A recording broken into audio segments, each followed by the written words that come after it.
Thank you, Mr Deputy Speaker. And I beg to move that the bill now be read a third time.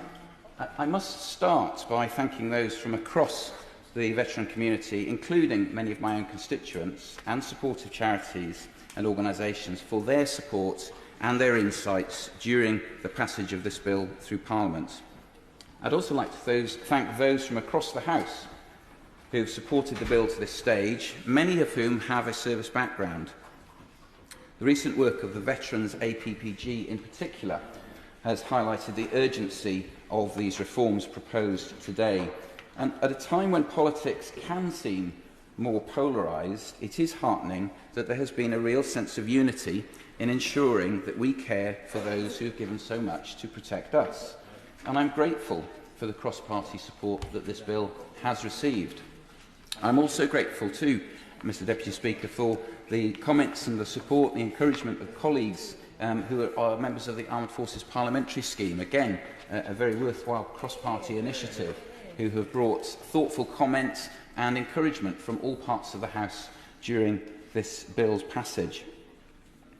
Mr Deputy Speaker, this government is determined to make the United Kingdom the best place in the world to be a veteran, and I am proud that this bill will help to realise this vision. Will you give way?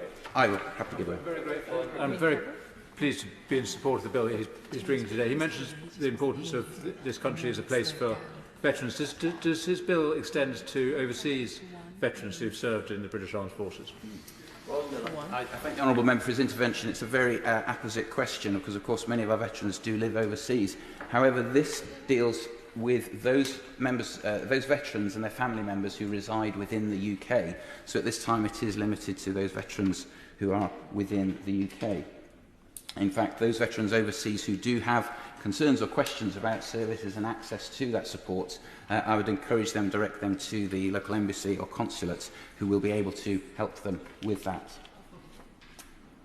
Mr Speaker, as I was saying, this bill will help, Mr Deputy Speaker, this bill will help regularise the provision of support to veterans and their families, and it gives ministers the flexibility to adapt the support that has been made available to this community as circumstances change.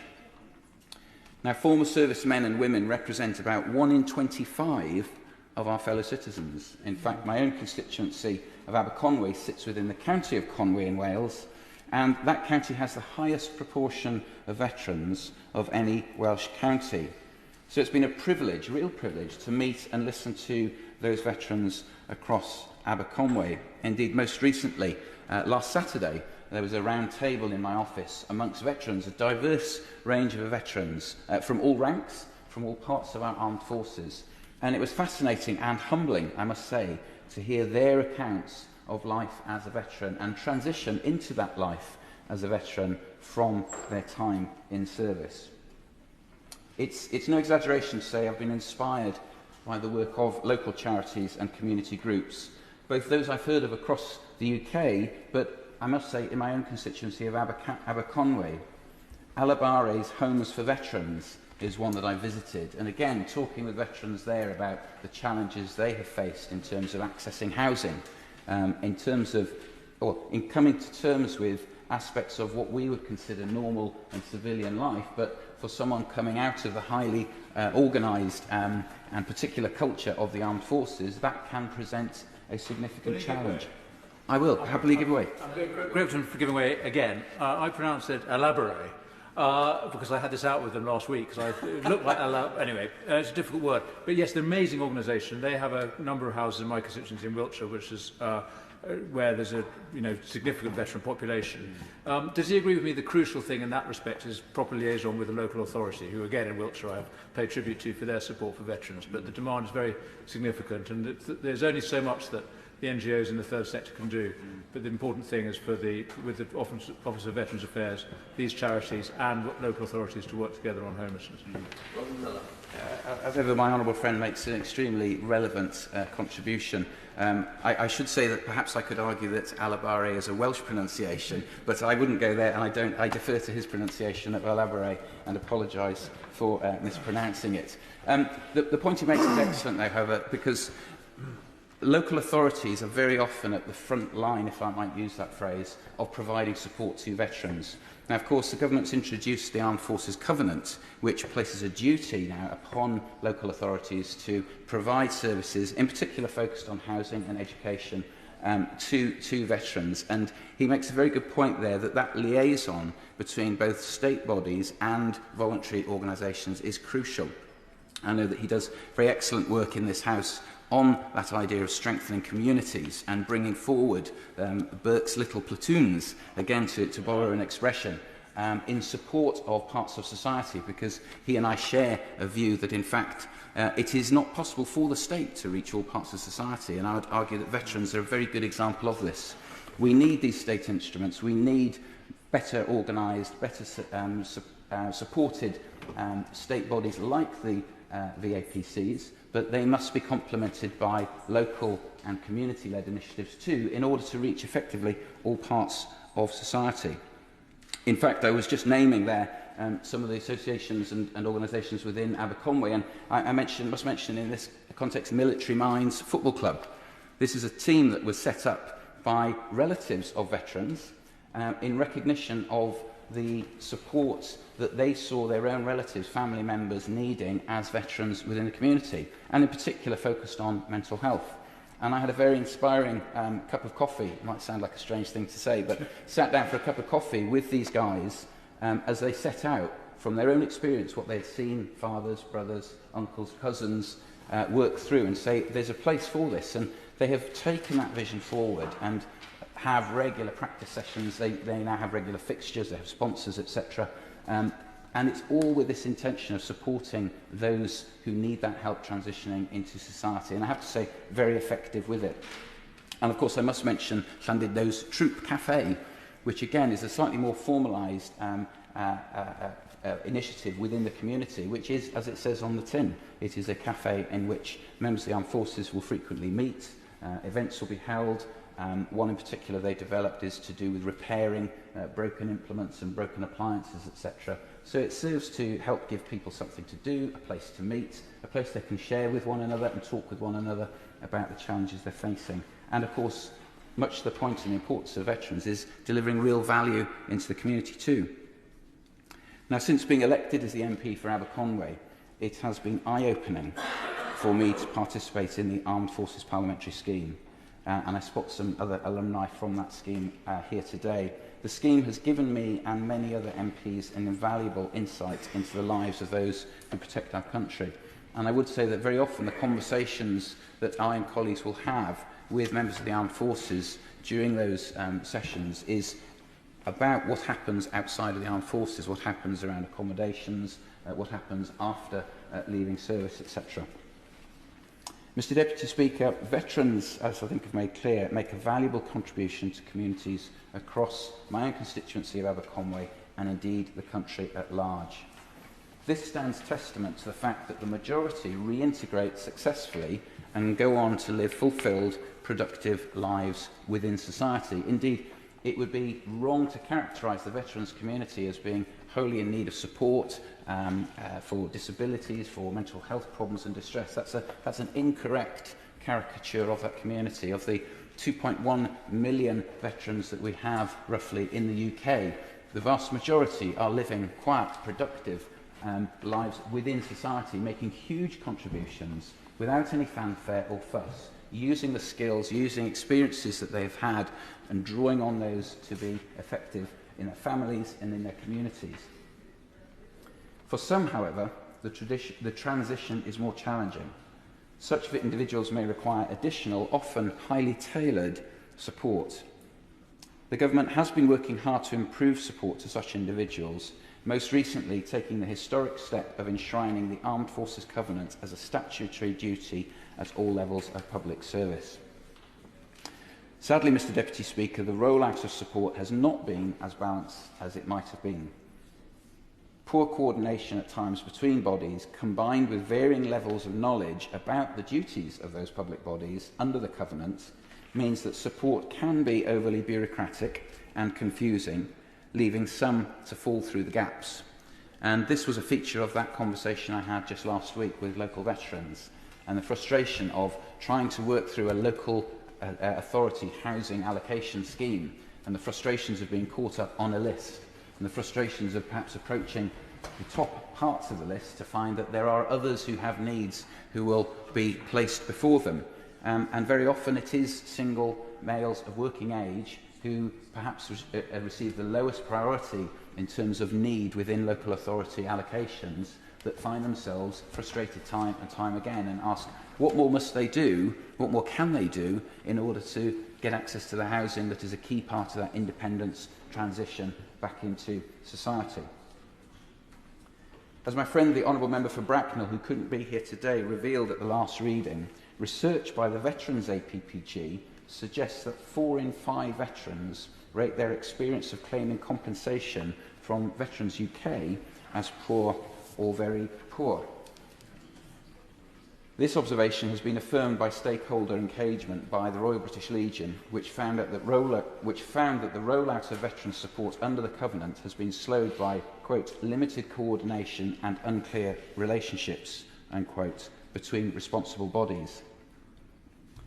Mr Deputy Speaker, the pressing issues then of coordination and consistency in veteran support point to the need for accountability, feedback and support at a local level.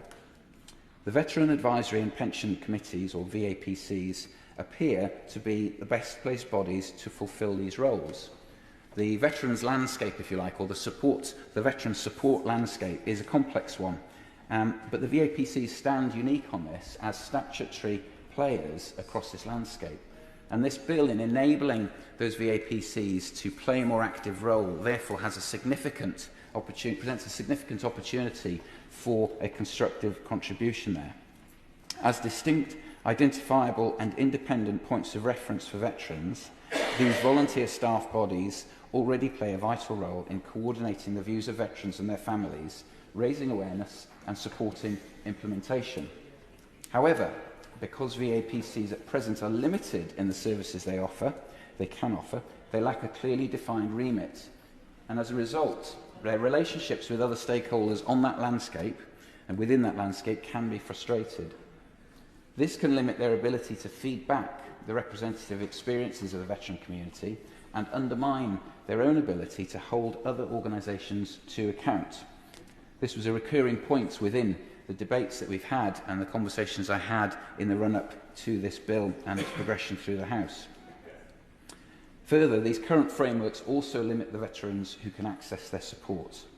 Members of such bodies have made clear their desire to do more and also related their frustration at the legislative constraints upon what they can do. These are volunteers, man and woman, and they do a terrific piece of work for the veterans in their community, and this frustration that they speak of is palpable.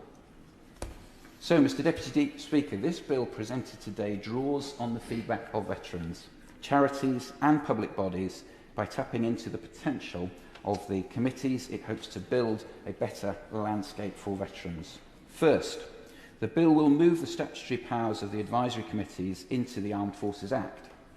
This move reflects the proximity of VAPCs to the implementation of the Armed Forces Covenant. My honourable friend give way? Of course, happily. My honourable friend for giving way. I just wondered if he could outline to the House in sort of practical terms the measures that veterans in our respective communities will feel on the ground once this legislation becomes law. How will they interact with those advisory bodies? I thank the Honourable Member for his intervention. It's a really good question because in some respects, in many respects, this is very much a boiler room bill.